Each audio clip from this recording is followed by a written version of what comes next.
And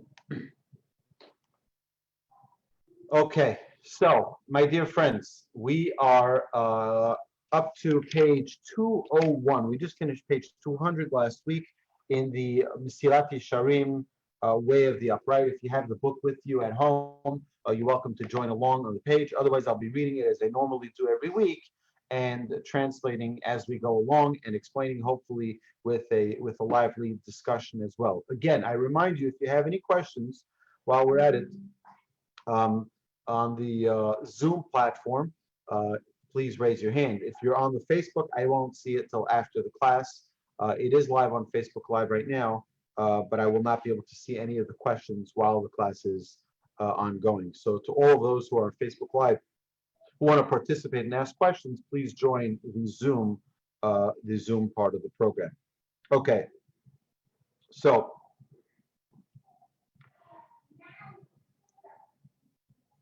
okay. So till now, what we spoke about in this chapter 11 of Mesilat Yesharim, we spoke about the following. We need to understand that when we're trying to attain cleanliness means that we are very, very careful to not fall into a particular trap. And we spoke about the trap of money, how every human being desires money. Notwithstanding that, we have to control ourselves and make sure that we don't fall into a trap where we become dishonest in order to attain that goal. The same as we spoke about sexual desires, and we spoke about that last week and the week before that, about the importance of not falling into a trap where a person might get into a state of thoughts that are inappropriate or actions that are inappropriate that might cause them to do something which is inappropriate.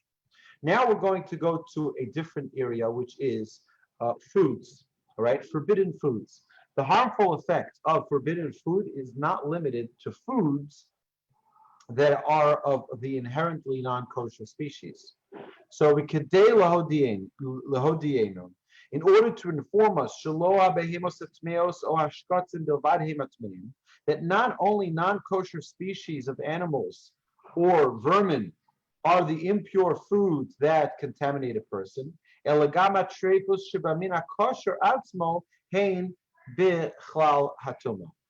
even terefa means that let's take a kosher animal, but if the kosher animal, so let's take a cow, right? A cow is a kosher animal. But what if the cow was slaughtered inappropriately, right? If the animal was shot, God forbid, right? And it wasn't properly halachically slaughtered the way the Torah tells us to do it, to perform it. So that's not either considered kosher. It's considered treifa, right? And why? Because it was slaughtered improperly. So that falls into the category of impure. Amaraka. So he says, Amaraka. So the scripture states, and this is Leviticus 11, verse 47, Lahavdil ben atame u ben atoru. This is the law to distinguish between the contaminated and the pure, and between the creatures that may be eaten and the creatures that may not be eaten. Uba haperush l'rabusenu zechron l'bracha. Right? And with this verse comes the explanation of the sages of blessed memory. Ein tzarich lomar bein chamor lepara. There is no need in this verse to state that one should distinguish between such animals as a donkey or a cow, since the Torah clearly lays out the distinction elsewhere. Lama nemar bein tahor letame. Why does it say the difference between one which is tame, which is impure and or contaminated, and one that is pure? Bein tamea lecha. He says it means to tell us that you must distinguish even within a kosher species between that which is impure to you, ubein tahor lecha, and that which is pure to you. Bein nishchat rubo shel kaneh, lenishchat chetzio. He says, for example, between an animal that has had most of its trachea cut as required by Torah, by kosher slaughter, for kosher slaughter, and lenishchat chetzio, or an animal that is only half of its trachea cut, right? Which is insufficient and making the slaughter unacceptable. Okay. Vikama bein ruba l'chetzio. Now, how much of a difference does it really make if it's all or partial trachea cut in order for it to be kosher? Below se'era, it's 1 hair's breadth difference. Ad kan l'shonom. Until this is the quote. Till here is the quote of what our sages tell us.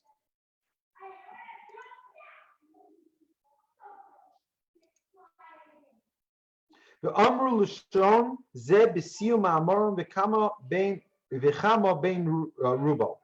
says, now the sages use this expression.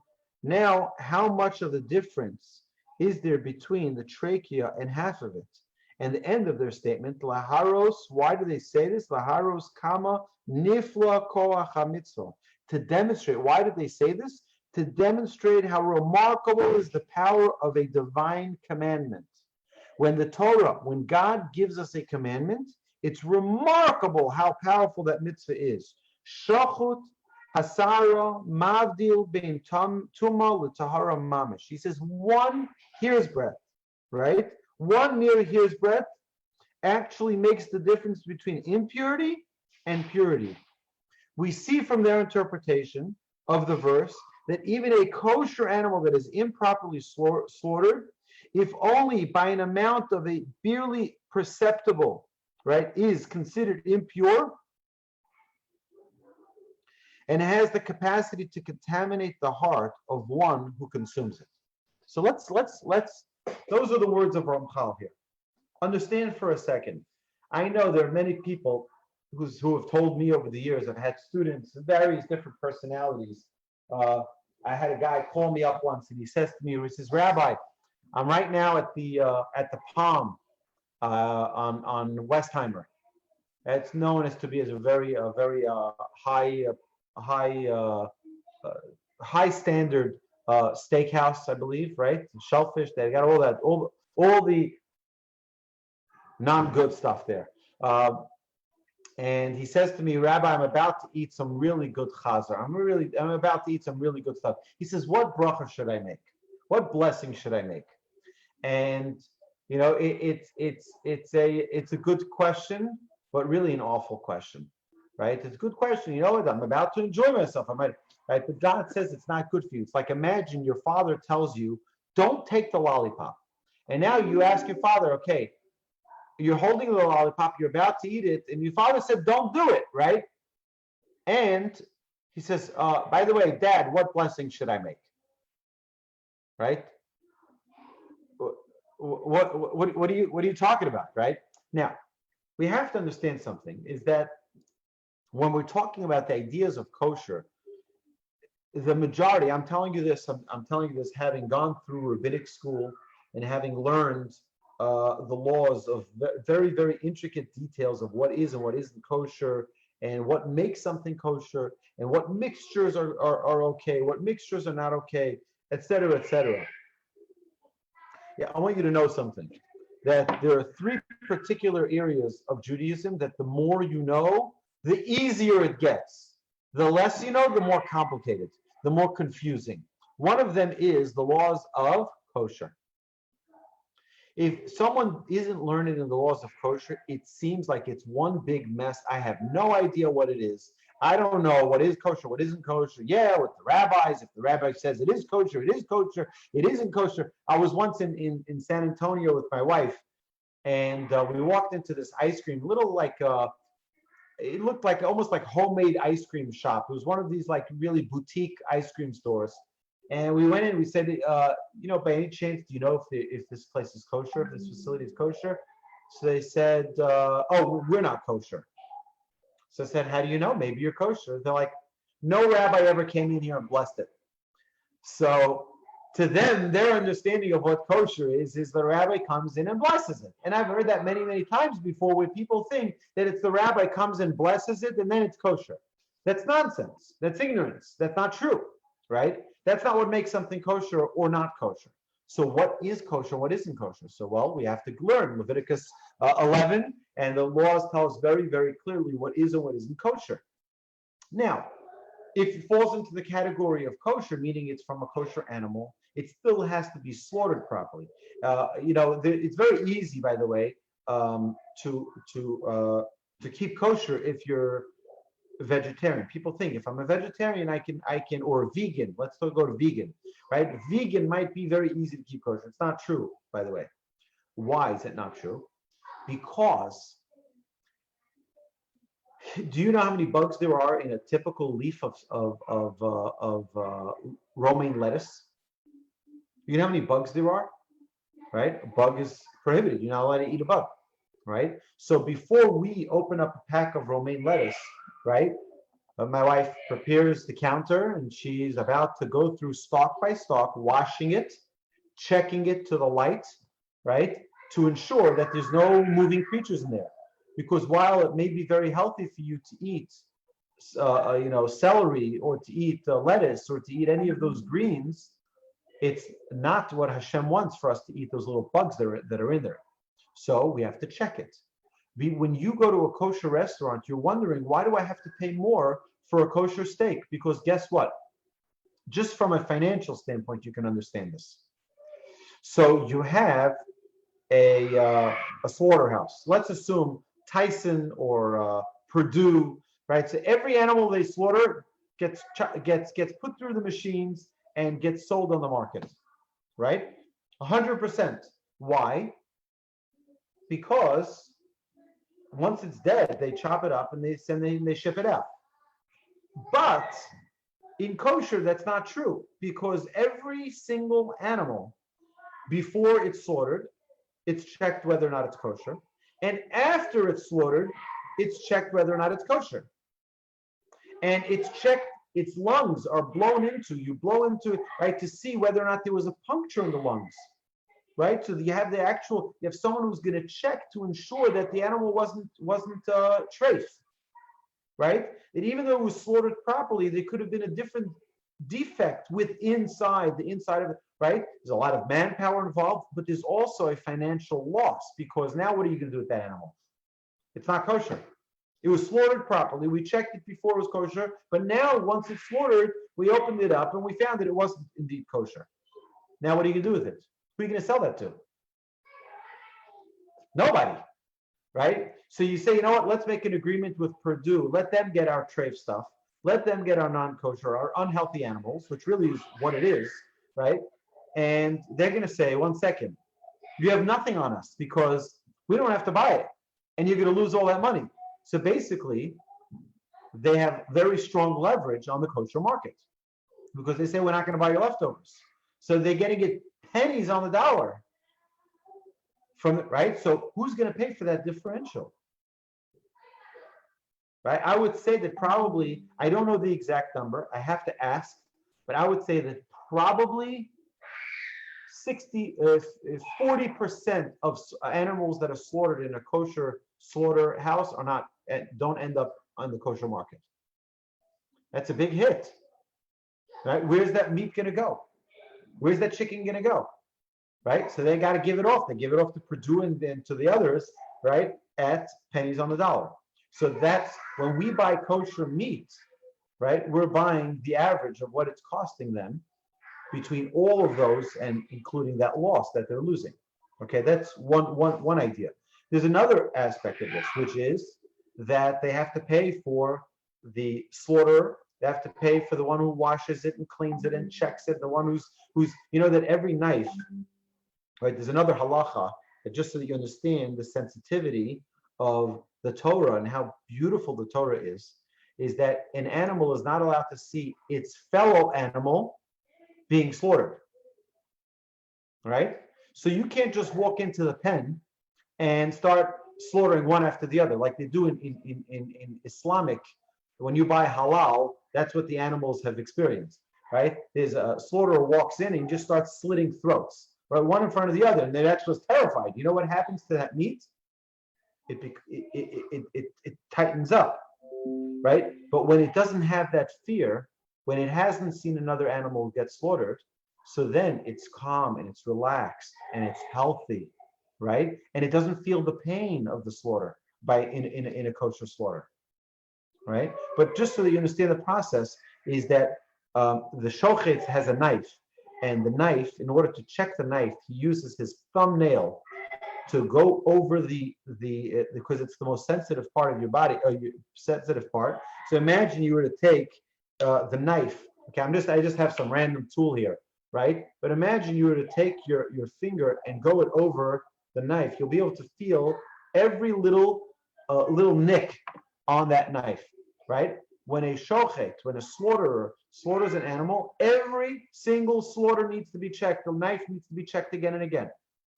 And in most places where they do mass production, they have someone behind the slaughterer who's checked every knife, gives him a knife, he slaughters an animal, gives him back the knife, and he gives him a new knife to slaughter so that the process can move quickly. And meanwhile, he's checking that knife, he's having it checked. If there's a blemish, if there's a little nick on that knife, they're going to have to get it sanded down so that there's no more nick, so that it doesn't cause 1 ounce of pain to that animal. All right? That's just some of the details for you to understand what goes into it. There's no rabbi blessing it and all that heejee-beejee stuff. That's what they tell us in grade school maybe. But that's not really what happens. Right? There needs to be a process in which the meat that is slaughtered is done properly, and that when we eat that food, when we buy that food, we're getting the absolute cleanest, healthiest possible meat and or chicken and or veal or whatever it is that we eat on our plate. Okay, so, and that's one of the things that we thank Hashem for. Hashem gave us delicious foods, incredible foods to eat, right? We have to thank him for that, and thank him for giving us the opportunity to enjoy his creations. Now, I'm going to, where are you, Dan? I'm unmuting you. Yes. Quick question: Are we not allowed to sell the cows that we discover a trait after opening them up? We're not allowed to sell those directly to the non-Jew? Like, why do they? Is there a reason why they just have to take a bath of them and sell them to the non-kosher butchers? Well, what are they going to do with it otherwise? Well, couldn't they just sell it directly to non-Jews? Oh, to make their own market. So they'll have the non-kosher brand. Yeah. Or are we not allowed to benefit from that? Well, it's a good question. I'll tell you what, because the question is whether or not you're benefiting from it in that way. Yes, the halacha is like this. It says 3 times that you should not, but that's not referring to that. I'll look into it. It's a good question. I have to look into it. I'll get back to you on that. Okay? I'll get back to you on that. It's a good question. Any other questions? Anybody else? If you do, please raise your hand. I see your hand up. I'll unmute you so you can ask. Susan, you're too quiet. I'm gonna unmute you in a second. All right? Okay, Susan, what's your question? I don't have a question, Rabbi. I'm just listening. Okay. I'm listening. I'll let you know if I have one. You know I will. Please do. Okay, so let's continue here. So we have as follows. So we have the conclusion to be drawn from all of the above. Vihine, mi sheyesh lo moach b'kadkodo, right? Accordingly, anyone who has a brain in his head, yachshov isurei amachol k'ma'acholim ha'arsiyim. He says, anyone who has a brain in his head will consider forbidden foods like poisonous foods. Is there anybody here who would take a chance if I tell you, listen, there's 50% chance. You know what? Not even 50%. There's 5% chance that in the food that you're about to eat, there's poison. Would anybody eat it? Anybody, right? That's right. So he said anybody with a half a brain in his head, right, would consider forbidden foods as poisonous foods. Or like a food that has a poisonous substance mixed into it. For if such a thing were to happen, if the food was laced with poison, Hayokel Adam al atzmo lechol mimeno. Would a person be so lenient with himself as to eat from it? Im yishor lo bo eze beis mechush. If there was left any suspicion whatsoever as to its safety. Va'afilu chashasha ketana. Even if there were only a slight suspicion, vade shelo yako, of course, they would not be so lenient. V'im yako, and if you were lenient, lo yenachshav elo l'shot gomer. Anybody who you know would be lenient and allow themselves to eat this food, which is possibly poisonous, right? We would say this person is considered nothing but an absolute fool, right? Af isur hamachol. So it is with the forbidden food, kvar bi'arnu shehu eres mamish l'leiv nefesh, which, as we have already clarified, is an actual poison for the mind and the soul. Right? So what non-kosher food is, our sages tell us, it's actual poison for the mind and for the soul. Im kain mi efo yiyeh hamekel b'makom chshasha shel isur. Consequently, who would dare to be lenient when facing a suspicion of a forbidden food? In Baal Seichelu, if he was at all intelligent, about this matter, it says, refraining from foods that might be forbidden.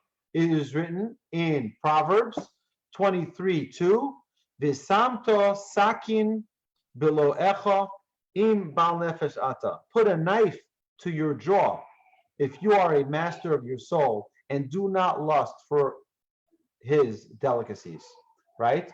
Don't lust for foods that may look good. I will tell you, I've seen those ads on television with that cheese and burger and everything mixed in, and you're like, the quadruple burger for only 99 cents, and you're like, what? Right? And he's like, I'll tell you what, it does look good. And Ramchal is warning us here and saying, no, have full knowledge in advance that it's terrible for your mind and it's terrible for your soul, because it creates blockages that doesn't allow you to have this opportunity to connect to the Almighty. And that's what our sages warn us about. The sages warn us about giving in to small, vain pleasures that aren't real. Okay? Any questions? Dan the man, here you go. Go for it. So I had a theory a long time ago. I'm wondering if it's substantiated in Torah that the Mussar work would become easier once I took on a kosher diet. And I believe it sort of has since I've taken on the diet, but I'm wondering you just mentioned it's good for the mind. Is that part? Is there something in Torah says that it makes it easier to improve ourselves in that area? To absorb Torah, yes. What happens is that we associate food with just being for the body. We explained this last week already, that food is not the only thing. It's not only for the body. It's the soul. It becomes the essence of who you are. So if we eat things that don't jive with what God in his menu, imagine the following. Imagine I tell you like this. You have a beautiful Lexus, and I'm telling you, only put in quality gasoline in your car. Only. Now, what if you say, you know what? I'm not going to listen to the manufacturer, Mr. Lexus. I'm going to put in water because water is cheaper than gasoline. What's going to happen to your car? Right? Right. It's not going to work. Even if you top it off, okay? Imagine you top it off with water. It's like it's not going to work. You're going to kill your car, right? The Almighty is telling you, you know what your body needs? Your gasoline that you need is kosher food. The kosher food is what gets that spiritual engine connected. You decide you want to put in water into that engine, you're going to ruin the engine. You're going to clog it up. It's not going to work, right? You're going to have to drain it, and then, right? And perhaps it'll never work again, right? The same thing is with Torah. The same thing is with our spiritual pursuits. If we don't give ourselves the food that we need spiritually, what happens is it creates blockages. And it doesn't allow us to think clearly. It doesn't give us the ability to attain wisdom, to attain godliness, because it's a contradiction to God's existence, right? It's just like putting that water in will not allow the engine to operate. So too, putting that non-kosher doesn't allow godliness into our lives. Okay. Right? Any other questions? Great question then. Dave, you're so quiet. What's going on? Scott, something. Dave, you want to say something? Hello, everybody. How are you all? There we go. Dave is here. Perfect. Beautiful. Excellent. So,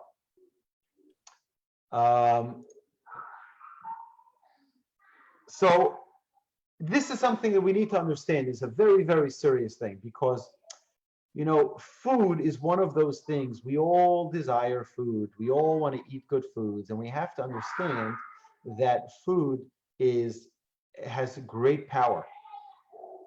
It has great power to do good things for us, and has great power to do terrible things to us. Even kosher food. But especially food that's not kosher, it has terrible impact on our ability to connect spiritually. Again, it blocks imagine if there was a food that they say it was so delicious, this food, it's so delicious, but it blocks up your pores, and then your body can't sweat properly, and right? You guys can come in, but you gotta be quiet. This is Yitzi. This is delicious Yitzi. Right? And this is ugly. Yeah. This is ugly. There you guys go. So, Hilarious. Say hello. so what we have, these kids, poor kids, I mean, they've been home every day, all day. They're going bonkers. So Baruch Hashem, we try to go for a walk every day. We try to get them into the pool if it's warm enough. But it is. I'll tell you, it's a very big challenge. And I give kudos to Zahava for really putting up with the schoolyard going on over here every day. You know, it really is amazing that she's still calm and she still smiles. So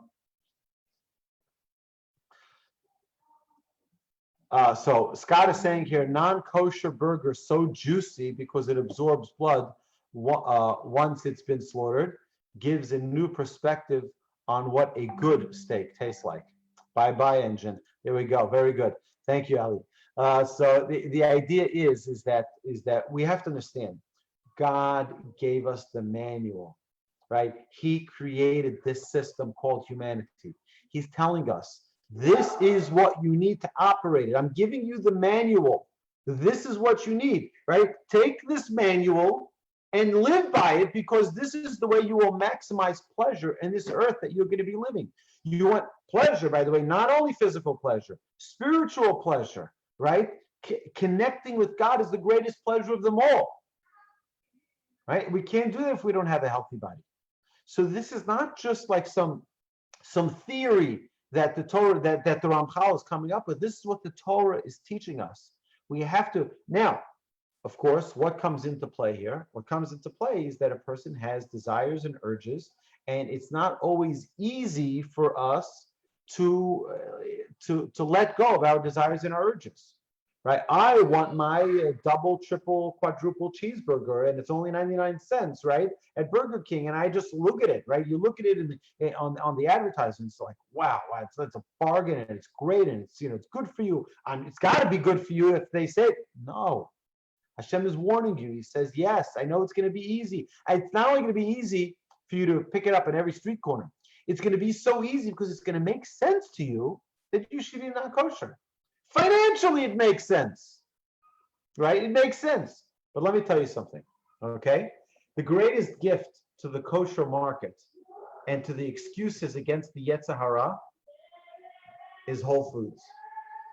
Because I don't want to ever hear from people again about how kosher food is not affordable, right? Because when some doctor says, eat organic because it's healthy for you, and everybody runs out to buy a $22 box of cereal, which, by the way, has been proven that it has zero benefits health-wise, right? There's an article written in the New York Times a little while ago, right, that said that there was absolutely, they did hundreds of studies, and they couldn't find one single benefit to eating organic. But people run out, oh, doctor said, and they saw it on what's her name's show and that lady's show, and they said eat organic because it's better for you, right? So if a doctor says it, we're ready to run and listen. But if God were to say it, well, what does God know? How does God come into this world? What does he know of all this, right? And we understand that God is the manufacturer of our bodies. He knows exactly what's best for us. He knows exactly what's right for us. So $22 for a box of cereal in Whole Foods, but then we complain when it's $1 more for kosher meat or kosher chicken, right? It's like, oh, it's great. These rabbis, they rip us off with the rabbi tax, right? As if the rabbis are known to be super wealthy, right? Because of all that tax that they're charging the Jewish community. So either way, so now we're going to move on from food. We're going to move on to the next layer of nikiyut, of cleanliness. Okay. In the next section of this chapter, Ramchal applies. By the way, any questions so far? Any questions? Please click on reactions, raise your hand, and I will happily pause here. All right. No hands raised. So we're going to continue. So Ramchal applies the concept of nikiyut, of cleanliness, to sins stemming from interaction between people. He will immediately list the most common sins in this category, upon which he focuses on his ensuing discussion. Okay, so he says we will now discuss the common sins that originate in human interaction and associations. Kigon honaz dvorim. For example, hurtful speech, saying things that are hurtful to another person. Halbanas panim, humiliating your fellow man. Hachshala se'iver be'etza, causing a blind, uninformed person to stumble by giving wrong advice. Rechilos, gossip mongering. Sino nekima, hatred and taking revenge. Shavuos, vain oaths. Devar sheker, falsehood. The Chilul Hashem, and Chil Hashem, desecrating the name of Hashem. Ki mi yomarni kesi mehem. Who can claim I am cleansed? I've cleansed myself of these sins. Taharti mi ashmabam, or that I have purified myself from being guilty of them. Ki anofim rabim v'dakim ad me'od, for their branches are many and exceedingly subtle. Asher hahizor bam torach gadol, so that avoiding them is an arduous task. So what our sages are telling us here is that what Ramchal is bringing us here is that these challenges are real challenges that are very, very, very common and are very easy for us to fall into the trap of their sin. He says Ramchal proceeds to discuss each of these sins in one at a time. He says the key is from hurtful speech. He says Honas hadvarim bichlala hu. He says the general definition of hurtful speech is, what does it mean when we say hurtful speech?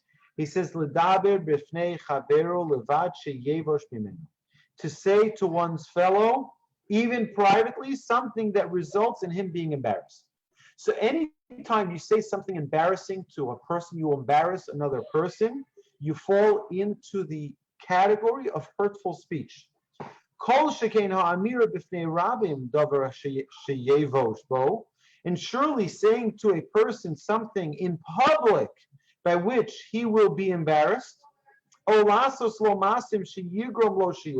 doing something to him that will cause him to be embarrassed. This is the essence of what the sages said in Curated 58b. If someone is a penitent, a Baal Teshuvah, someone repented for their sins, or do you remember your sins from a while back?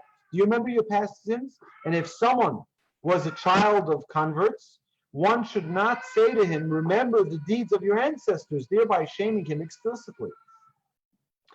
Likewise, if someone was beset by illness, one should not say to him like Job's friends said to him when he was suffering, remember, please, which innocent person ever perished? Meaning, you're filled with sin, and that's why you're getting your punishment. Where have upright people have they ever been obliterated? Thereby implying that he deserves to suffer because of his sin.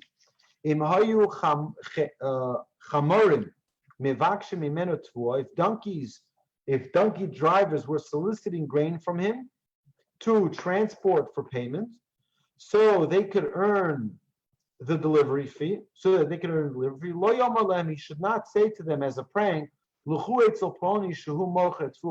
to so-and-so because he sells grain. And while he already knows that this person never sold grain before, right? So what he's saying is like this, right? Anytime you say something which is embarrassing to another person, it's considered honoas devarim, which is hurtful speech. Number two, particularly even more so if you say it in front of other people, right? So if someone walks in and you're there with all your friends and you're schmoozing, you're like, Mr. Shorty's here, right? And you laugh at someone and you mock someone and you embarrass somebody, right? You know what you just did? You just it's very, very severe. I know this is where this is being broadcast on Facebook, and I hope they don't ban me for this. But our sages tell us that one who embarrasses their fellow in public, the fellow receives all of their merits, and they take all of their sins. It gets swapped out. Let's think again if it's worth it for us to make fun of someone else and embarrass them in public, right? You just removed the person of all of their sins, and you took them upon yourself, and they took all of your merits. It's a pretty serious thing, all right? So what the Ramchal is telling us here, that it's very severe when we embarrass someone else. And that's privately. If you do it publicly, it's even more so. He says the severity of verbal injury, the sages of blessed memory have already stated, verbal wronging is worse than financial wronging. For regarding this hurtful speech, the verse states, and you shall fear God. And with regarding financial deceit, the verse does not state that. It says, you shall fear. It does not state that regarding financial deceit, does not say you shall fear God. It doesn't have that verse, is not associated with it. But with regarding insulting and embarrassing your friend in public, it says, and you shall fear God. So it's an extra added warning there. Just know it's more severe than even financially cheating someone. And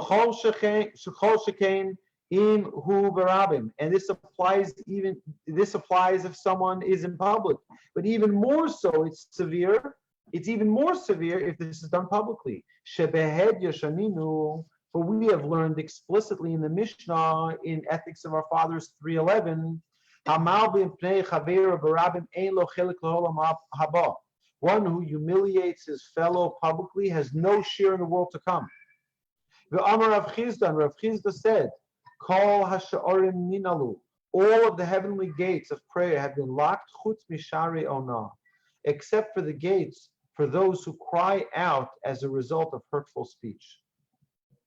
The Rabbi Elazar said, HaKadosh Baruch Hu nifra al yidei shaliach. The Holy One, blessed is He, punishes all sins through an intermediary. He sends an angel. He sends an intermediary to do the punishing. Chutz mi'ona, except for that of hurtful speech, which God Himself punishes directly. The Amr and our sages said, Shlosha eina pagod ninol b'fneim. There are three offenses for which the curtain does not close. Meaning Hashem remains constantly mindful of them until He metes out the appropriate punishments. The echad mehem, and one of them is ona'ah, hurtful speech. So my dear friends, it seems quite obvious that there is nothing that is more compelling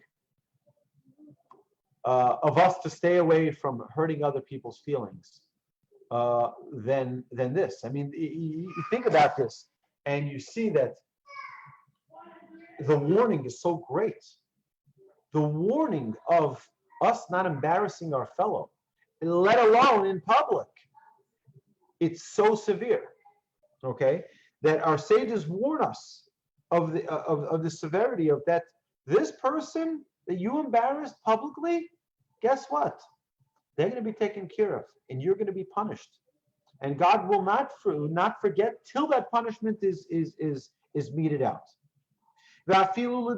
Moreover, hurtful speech must be avoided even in the course of performance of a mitzvah. For example, the verse in the Torah tells us in Leviticus 19:17, you shall reprove your fellow and do not fear sin because of him. And the sages of blessed memory commented on this verse in the Talmud.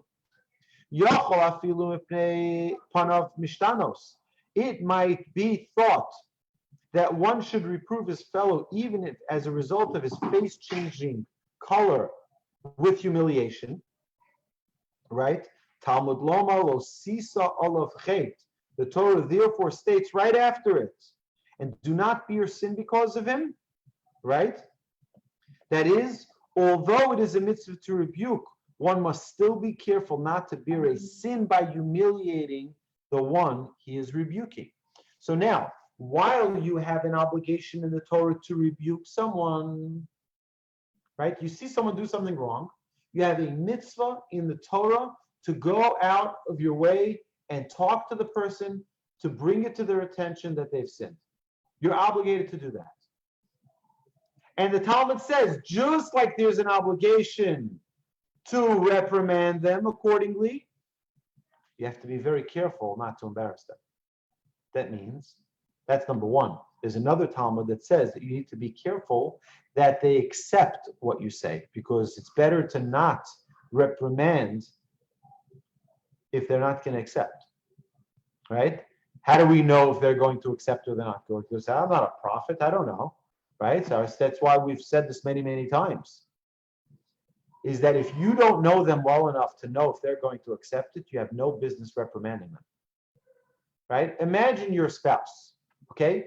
Hopefully we get to know our spouse well enough to know what triggers them and what doesn't, what they will accept and what they won't accept. So imagine your spouse did something, right? And you want to inform them.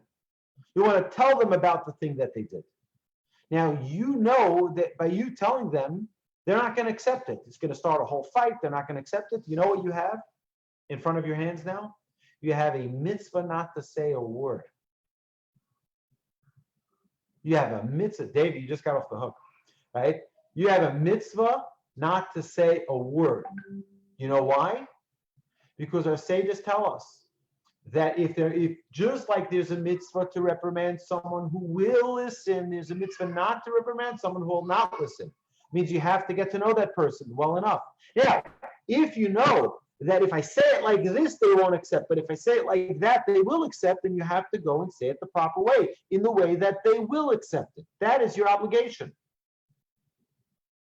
All right, so you have to A, know the person, know whether or not they'll be able to accept it. B, know how to say it in a way that it will be accepted. And you also, our sages tell us, and they warn us about this, never, ever reprimand out of anger, because there'll never be a benefit to it. You have to reprimand out of love. It's because I love you, and I care about you, and I want to help you, and I want you, right? If any of us knew that we had a flaw that was right here that we could fix, it's so easy. I can just fix it. I can just adjust it. It's right here. But we don't see it. We all have blind spots, right? So what does Hashem say? Bring it to your friend's attention, but bring it to their attention in a way that is loving, in a way that you really, really care about them, in a way that they don't feel like they're being attacked by you saying it, but rather they feel like you're there to help them grow. Now, If all they hear from you is antagonism and all they hear from you is you beating them up about something, they may not want to listen. But that's our responsibility, is to be loved by another person enough that we can share with them something with honesty, but also with sensitivity, so that they will accept it. Okay, is there any question here? I saw your hand go up before. Yes, 1 second. Here you are. Yes, doctor, how are you? If you approach somebody and you think you know how they're going to react, but then it blows up in your face, they become antagonistic, they're spiteful, they don't, they curse you out. Right. What have you done? What have you achieved? So that's why it's best not to reprimand someone we don't know well enough. But suppose you think you do know them well enough, but you just catch them on a bad day. Now you're stuck. You've done it. Always test your waters. One of the important things that the Secret Service needs to do before the Mossad learned this the hard way one time. They executed someone in one of their unique ways that the Mossad does things, but they had the wrong identity, and they were in a lot of trouble in the world of intelligence. It was one of the biggest blunders the Mossad ever made, and since then they've instituted multiple verifications need to be made to identify the person that they're targeting. It means they have to verify and verify and verify to ensure that this is indeed the right person. In tochacha, in reprimand, in constructive criticism, it's the exact same thing. We cannot give constructive criticism to another person if we don't verify 100% that this is the person, that this is the right mood, and this is the exactly right time and right words to use. It means we have to sometimes even practice it in front of a mirror to ensure that you're not going to say it in a hurtful way, in a spiteful way. And if you need to wait a day or a week or a month, do so to ensure that you're doing it the right way. So you must verify and verify again that it's the right time. Now, I will tell you that a good tip is to say, you can introduce your criticism as follows. You can say, none of us likes criticism, right? I particularly don't like criticism, but I love when someone can bring something to my attention that will help me become a better person. Do you feel the same way? Oh, I'd love to, but it better be served the right way. Again, it's all in how it's delivered. And then you can say, something, I do have something, but I don't want to say it because you're an excellent person as is, and I don't think you need my wisdom. No, I want to become a better person. And they will offer their acceptance of it. Now, still you have to make sure that the way in which you say it is in a loving and caring way, right? But we have to be so careful. But now, what's the way opposite side of this? Is someone who just runs around embarrassing people, hurting people's feelings, saying negative things to other people. That's a terrible, terrible thing. It's a big sin in the Torah, and one that we have to be very, very cautious of. And this is what the Ramchal is warning us about. Ramchal is warning us to be very, very careful not to embarrass another person privately, certainly not publicly. Any other question? I don't see everyone here. 1 second. Any other question?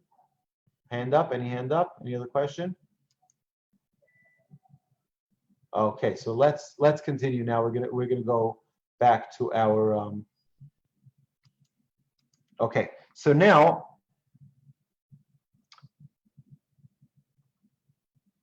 so you have to understand. There's another beautiful idea here.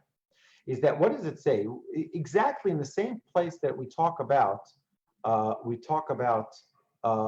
not about giving proper criticism to another person. In that same exact place, it says "Lo tisa alav chet," but do not bear a sin because of him. Because what happens if you give that criticism now, and now that person hates you? That person starts cursing you. That person starts. You know what you just caused? You just caused warfare. You just caused someone to hate because of this. You've caused them to sin because of your reprimand, because of your criticism. So this is what our Sage, this is what the Torah tells us, don't do that. Don't criticize if it's going to cause someone to sin, i.e., the recipient of your criticism. This is a very important thing. We're living in a world where we all, again, my example I always tell you is every car, even a fancy schmancy car, has blind spots, right? It has blind spots. And what do we do to help with those blind spots? So sometimes they'll have a blind spot indicator in the mirror. So you look at the mirror, even though you don't see, but it tells you there's a car there. But what if you have someone else who's looking out, he says, oh, there's a car on your right side, there's a car on your left side, there's a car, right? It'll be a big help. They'll be able to tell you. As human beings, look, what you see, you're all looking at me now, right? So what do you see? You see me, right? I see me as well. I see what's in front of me. But about 150 degrees, I can see peripheral vision. But everything else, I don't see. I don't see what's behind me. Now imagine you saw something that was about to hit me on my head.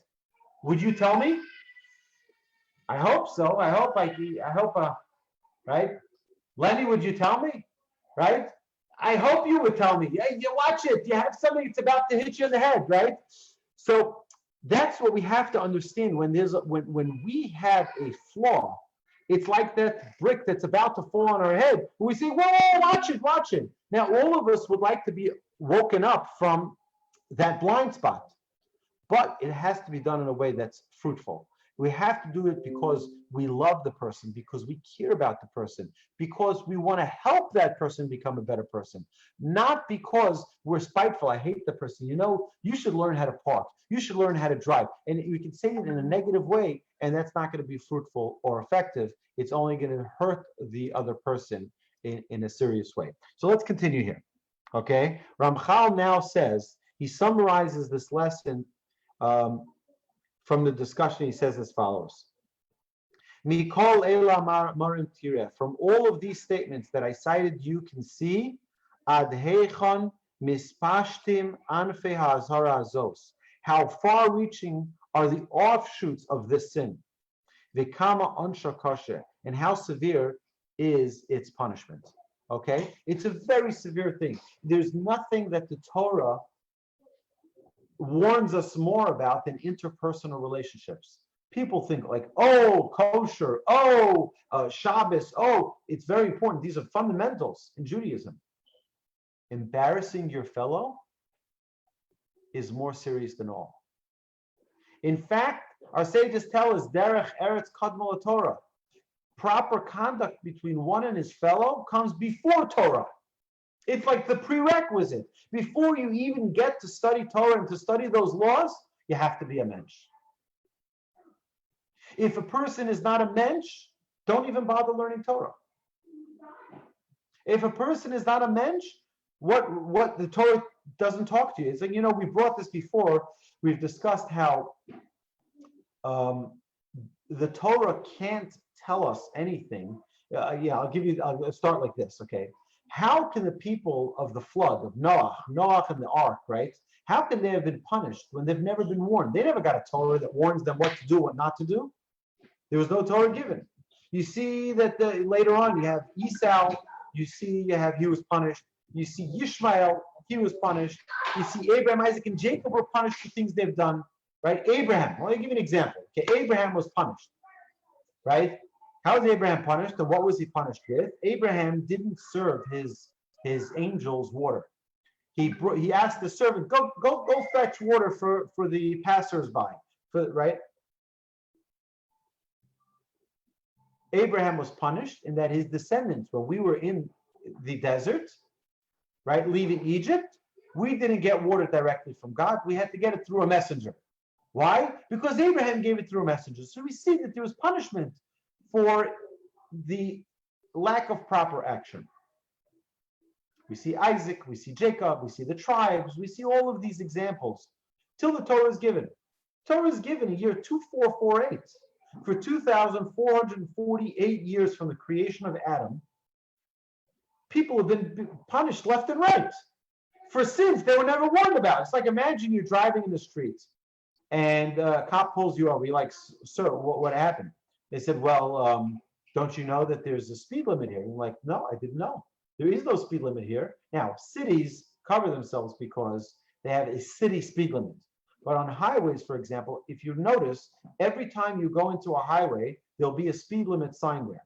Every time you merge onto the highway, there's always a speed limit. Why? Because now you're going onto the highway. We have to warn you and remind you there's a speed limit. If there was not that sign, you could not be held accountable for speeding by law because you weren't warned. We all understand that. I can't punish my child for taking a candy or a cookie from the cookie jar.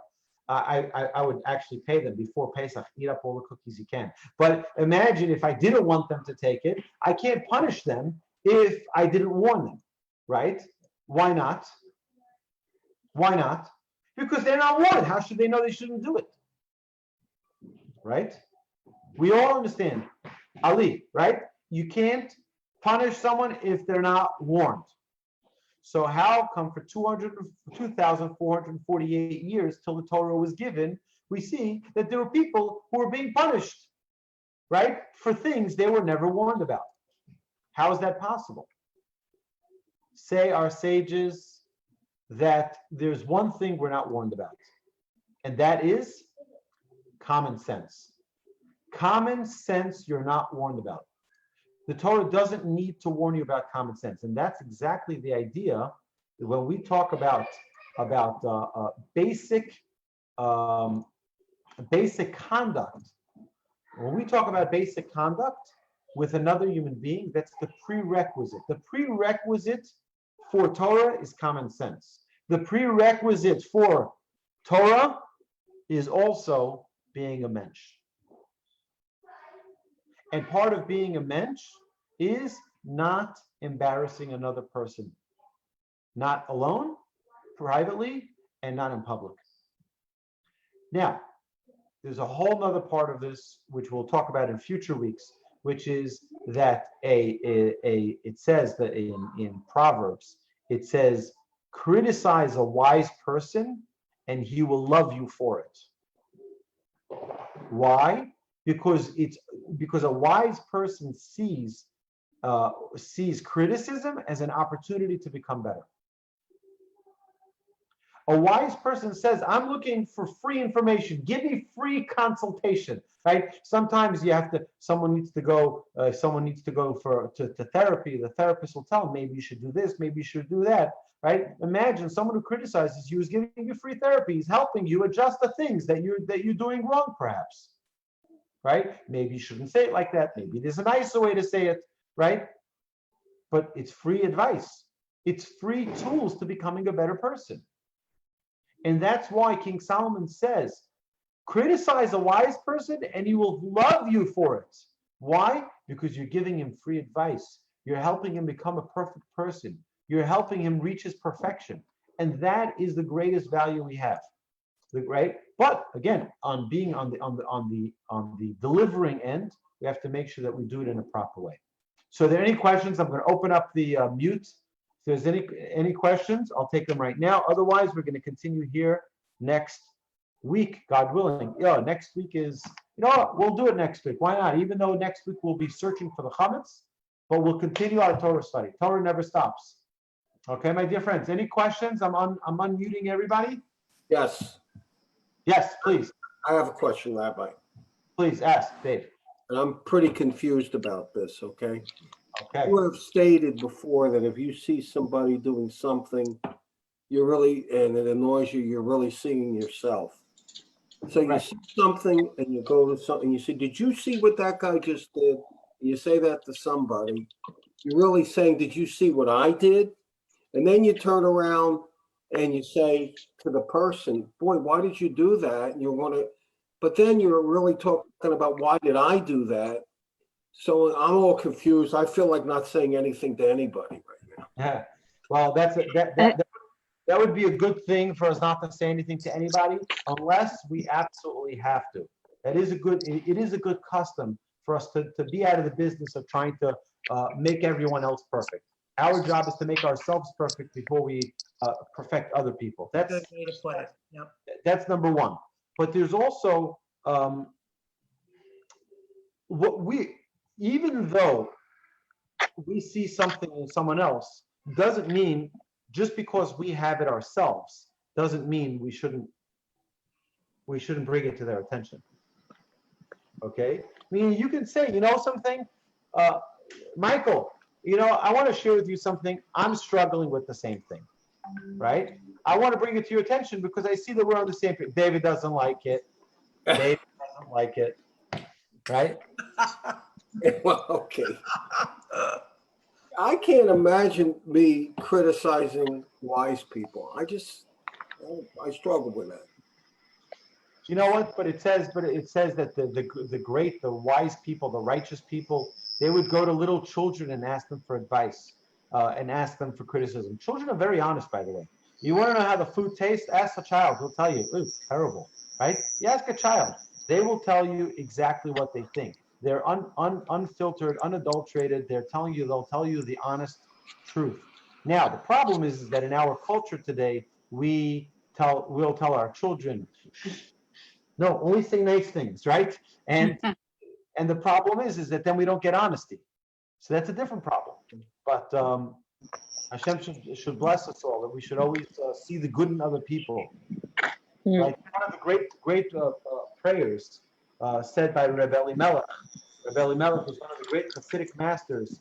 He said that he wanted to put in our hearts that we should always see the virtues of other people and not their flaws.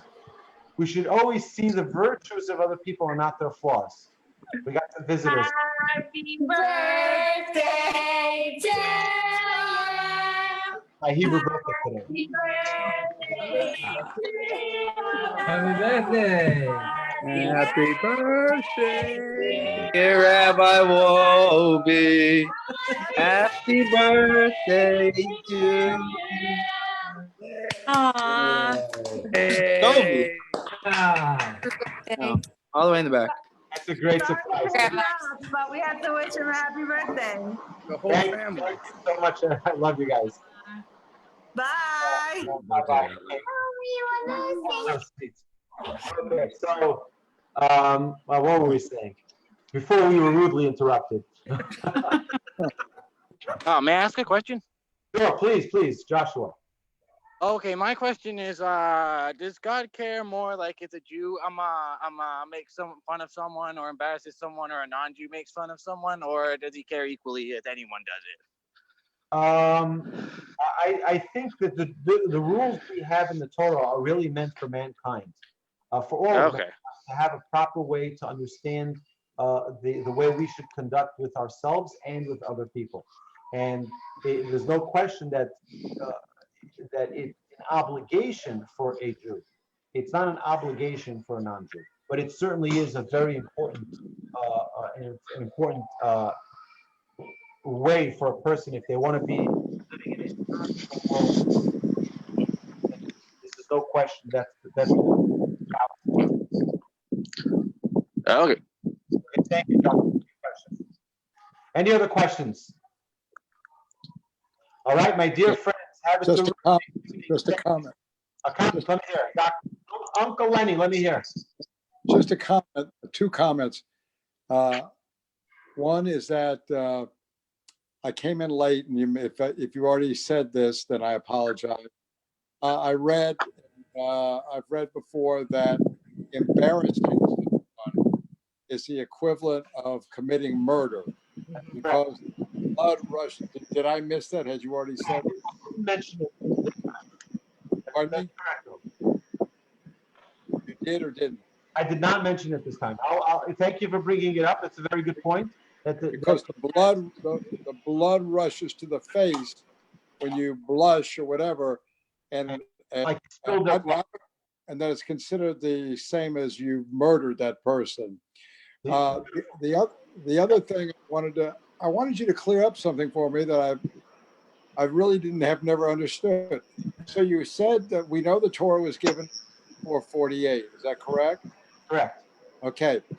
Well, why do we always read in the Midrash or whatever, Yitzchak, after the Akedah, he left and went and studied Torah at a yeshiva. That Jacob, that he studied Torah. That his sons were all tzaddiks. That, what is it? I can't remember which son, Issachar was it that supported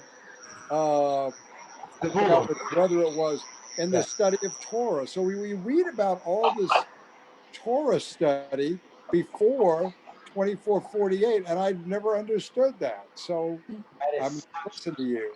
Question. I love that question. You're 100% right. And it seems to be a contradiction. Here we say 2448, the Torah was given to Moses and Mount Sinai to give to the Jewish people. And then we say, one second, Adam studied Torah, Noah studied Torah, Abraham studied Torah, Isaac studied Torah, Jacob studied Torah, the tribe studied Torah. It's a fantastic question. So let me tell you, Uncle Lenny, an amazing thing. Do you know that the Torah was written before the world was created? Yes, I know that. But it wasn't given. One second, but it wasn't given yet to a people. It's there. The manuscript is there. The manual is there. But it was open. If anybody wanted to take it, it was there. But it wasn't yet designated to who it was going to go to. It was Mount Sinai. People said, we will do, we will listen. Right? But they said, now 70 people were the recipients of that historic pre-creation, right? There were three things that existed before the creation of the world: God, the Torah, and the Jewish people. Right? The Jewish people, Right. the chosen people who were the ones who were going to receive the Torah. Okay? All right. We'll get into it. We speak about it in many of the other classes. I look forward to elaborating on it in other classes. Okay. Great Thank question. you. Both of them were fantastic. Thank you, Uncle Len. Any other questions? All right, my dear friends, have it. Oh, just a quick thing, okay? Tomorrow, we are. I figured this is a time where we all need extra merits. So we all do. And there's no merit that's greater than tzedakah. So I want to share with you what I did. Is that there is an organization here in Houston that helps out poor families who don't have food for jobs. And with the current situation with coronavirus, people have lost their jobs, and there are many more families that are now part of recipients of this program called Tomchei Shabbat. And I have gone.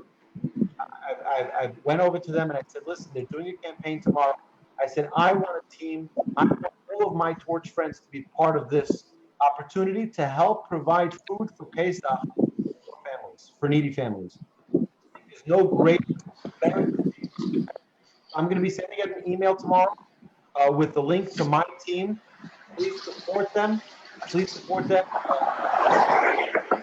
It's helping. It's a very high level of tzedakah, and it's helping the poor people of our city. It's Houston families who don't have Shabbat. So I'm going to be sharing that with you. Taking of your time. I'm sure there's magnificent programs you could be watching on television now. You decided to spend time with me and learn online. So I really thank you. I appreciate it. Ed, how's the weather up in Woodlands? Same as it is down there. All right, and Dan, Dan left already? Dan is off. All right, my dear friends, have a terrific evening. Thank you so much, and I look forward to seeing you live in person in good health. Amen. Really soon, speedily in our days. All right. Stay Good healthy. night. Have a good Thanks for a great class, Rabbi. Thank you. Thank you.